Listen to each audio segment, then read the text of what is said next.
کہانی سننے سنانے کی باتیں ہو رہی تھیں، اور کہانی سننے سنانے کے فن کو آگے بڑھاتے ہوئے پچھلی مرتبہ ہم نے ایک بالکل ہی مجازی عشق کی بات کی، لیکن مجاز سے ہی حقیقت کی طرف جایا جا سکتا ہے۔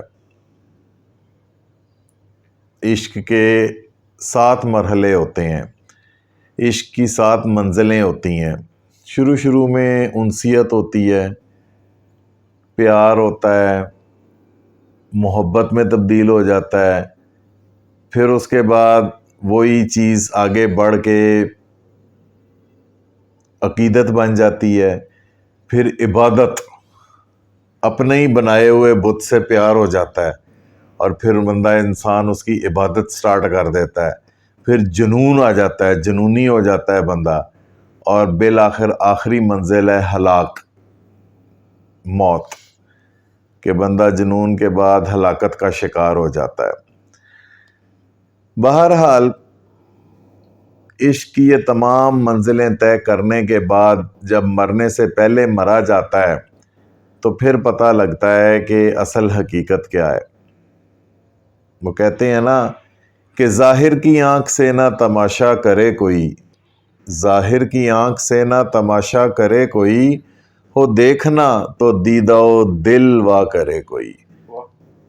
آپ کو دل کی آنکھوں سے دیکھنا پڑتا ہے، دل کے کانوں سے سننا پڑتا ہے۔ یہ والے کان جو ہے نا، یہ صرف آواز سنائی دیتی ہے، آواز کے پیچھے جو ایک مقصد ہوتا ہے وہ صرف دل کے کان سن سکتے ہیں۔ نظارے کے اندر جو نظارہ ہوتا ہے وہ صرف دل کی آنکھ دیکھ سکتی ہے، نہیں تو ظاہر کی آنکھ سے تو آپ کو صرف ایک تماشا ہی نظر آ رہا ہوتا ہے۔ محبت نہیں پتہ چل رہی ہوتی، جنون نہیں پتہ چل رہا ہوتا، عقیدت، عبادت اور ہلاکت، ان ساری چیزوں کا تو علم ہی نہیں ہو رہا ہوتا۔ اس کی جو سب سے ایک مشہور سی مثال جو ہمیشہ مجھے بڑی پسند آتی ہے وہ سونی موہیوال کی سٹوری ہے۔ سونی ایک کمہار کی بیٹی تھی۔ کمہار گاؤں میں اس شخص کو کہتے ہیں کہ جو مٹی کے برتن بناتا ہے۔ تو دریا کے اس پار جو ہے نا، مہیوال سے وہ ملنے جایا کرتی تھی۔ اب کمہار کیا کرتا ہے، جو وہ مٹی کے برتن بناتا ہے نا، تو مٹی کے برتن بنیادی طور پہ کچے ہوتے ہیں۔ ان کچے برتنوں کو پکا کرنے کے لیے اسے آگ میں پکایا جاتا ہے، تو پھر وہ برتن پکا ہوتا ہے۔ تو انہی برتنوں میں سے ایک برتن ہوا کرتا تھا گھڑا۔ تو وہ گھڑے کو اس طرح الٹا کر کے پانی میں دریا پہ تیرتی بھی جایا کرتی تھی۔ اسے تیرنا تو آتا نہیں تھا، وہ اس پکے گھڑے کا آسرا لے کے اس پہ یوں تیرتی ہوئی لہروں پہ دریا کے پار جا کے مہیوال سے ملنے جایا کرتی تھی۔ کافی عرصے سے اس کی بھابھی تھی جو اس کے پیچھا کرتی ہوئی دیکھتی تھی کہ یہ آخر جاتی کہاں پہ ہے، یہ کہاں جاتی ہے، کس سے ملنے جاتی ہے۔ ایک رات وہ سازش کرتی ہے اور جہاں پہ سونی اپنا گھڑا جھاڑیوں میں چھپا کے جایا کرتی ہے، اس رات وہ گھڑا بدل دیتی ہے اور اس کی جگہ کچا گھڑا رکھ دیتی ہے۔ اب وعدہ کیا ہوتا ہے، جانا ہے، جس طرح وہ آپ لوگ ایک گانا سنتے ہو نا، ندیوں پار سجندہ تھانا، کیتے کول ضروری جانا۔ وعدہ کیا ہوتا ہے تو نبھانا بھی ہوتا ہے۔ اس دن سرے شام ہی جو ہے نا، کالے بادل آ گئے، بجلی چمک رہی ہے، بہت زیادہ طوفان بادوں بارہ ہے، شدید بارش ہو رہی ہے، تیز ہوائیں چل رہی ہیں، ہواؤں کے آندھیوں کے جھکڑ چل رہے ہیں۔ لیکن چونکہ وعدہ کیا ہوا ہے، اسے پتہ ہے کہ دوسرے کنارے پہ مہیوال انتظار کر رہا ہوگا، نہیں جائے گی تو وہ مایوس ہو جائے گا، دل ٹوٹے گا۔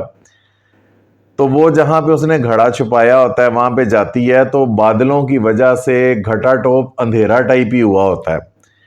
تو اسی گھٹا ٹوپ اندھیرے میں جب یوں کر کے بجلی کا کڑاکا چمکتا ہے نا، تو لکھنے والا لکھتا ہے کہ کمہار کی بیٹی تھی، ایک نظر میں پہچان گئی کہ گھڑا کچا ہے۔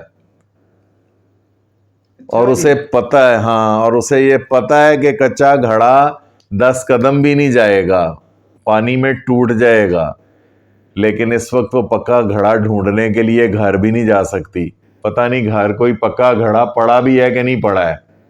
برتن بنا کے تو کمہار بیچ دیتا ہے.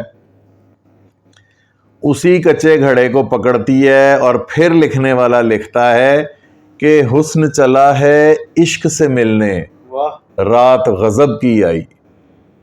وعدہ کیا ہوا ہے کیتے کول ضروری جانا. جاتی ہے پانی میں جا کے اس طرح گھڑا ڈالتی ہے، چند گز کے فاصلے پہ جا کے گھڑا ٹوٹ جاتا ہے. پھر کیا، تیرنا آتا نہیں ہے. اب وہ ڈوب رہی ہے اور لکھنے والے لکھتے ہیں، کہنے والے کہتے ہیں کہ اس وقت ان سے پہلے والے عاشق جو سارے تھے، جو دنیا سے چلے گئے ہوئے تھے، ان کی روحیں اوپر ہوا میں اس سہنی کو بچانے کی کوشش کر رہی تھیں. لیکن وہ روحیں ہیں، وہ بچا تو سکتی نہیں ہیں. زیادہ سے زیادہ یہی ہوتا ہے کہ وہ روحیں جا کے مہیوال کے دل میں یہ خیال ڈالتی ہیں کہ تیری سونی ڈوب رہی ہے. ادھر سے وہ بھی دریا میں چھلانگ مار دیتا ہے، دونوں ڈوب کے مر جاتے ہیں. تو عشق حقیقی جو ہے نا، وہ منزل آپ کو تبھی ملتی ہے جب آپ عشق مجازی میں مر جاتے ہو، جب آپ کو کوئی لالچ نہیں ہوتی، جب آپ کو کوئی ہوس نہیں ہوتی، جب آپ کو جسم کی تمنا نہیں ہوتی. آپ صرف روحوں کو ملانا چاہ رہے ہوتے ہیں. روح دوسری روح کے لیے تڑپ رہی ہوتی ہے، اور بیسیکلی روح تڑپتی ہے اپنے ماخذ سے ملنے کے لیے، اللہ کریم سے ملنے کے لیے. اس جسم کے نا 3 حصے ہیں. ایک حصہ کیڑوں کا ہے، ایک حصہ ہمارا اپنا ہے، اور ایک حصہ اللہ کا ہے. ہم جس کو ساری زندگی سنوارتے رہتے ہیں نا، وہ کیڑوں کا حصہ ہے. یہ جسم یہ مٹی میں مل کے مٹی ہو جانا ہے، اسے کیڑوں نے کھا جانا ہے.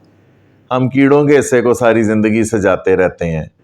جو میرا اپنا حصہ ہے وہ میرے اعمال ہیں، کہ میں لوگوں کے ساتھ کیسے پیش آتا ہوں، میں لوگوں کے ساتھ کیا ڈیل کرتا ہوں، کیسے ملتا ہوں، کیسے ان کے ساتھ بیہیویئر رکھتا ہوں، ان کے ساتھ برتاؤ کیسا کرتا ہوں، خوش اخلاقی رکھتا ہوں یا بدتمیزی کرتا ہوں، بد اخلاقی کرتا ہوں، یا ان کے ساتھ اچھے طریقے سے احسن طریقے سے پیش آتا ہوں.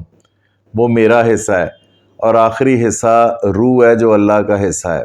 اور یہ روح اسی طرح لوٹانی ہے جس طرح ایک دن کے نوزائیدہ بچے کی ہوتی ہے. پاک روح کو اسی طرح اللہ کو لوٹانا ہے. یہ اللہ کی امانت ہے. یہ جسم بھی اللہ کی امانت ہے. اس کو ایسے ہی اللہ تعالیٰ کو من و ان لوٹانا ہوتا ہے. لیکن نہ ہم اللہ کے حصے کا خیال رکھتے ہیں، نہ ہم اپنے حصے کا خیال رکھتے ہیں. ہم کیڑوں کے حصے کو سجاتے رہتے ہیں. یہ جم کر لیا، یہ بیوٹی پارلر چلے گئے، یہ میک اپ کر لیا، یہ بال سنوار لیے، یہ سب کچھ کر لیا. اس چیز کو تو بالآخر فنا ہے. تو آج کی نشست یہیں پہ برخاست کرتے ہیں. اللہ حافظ.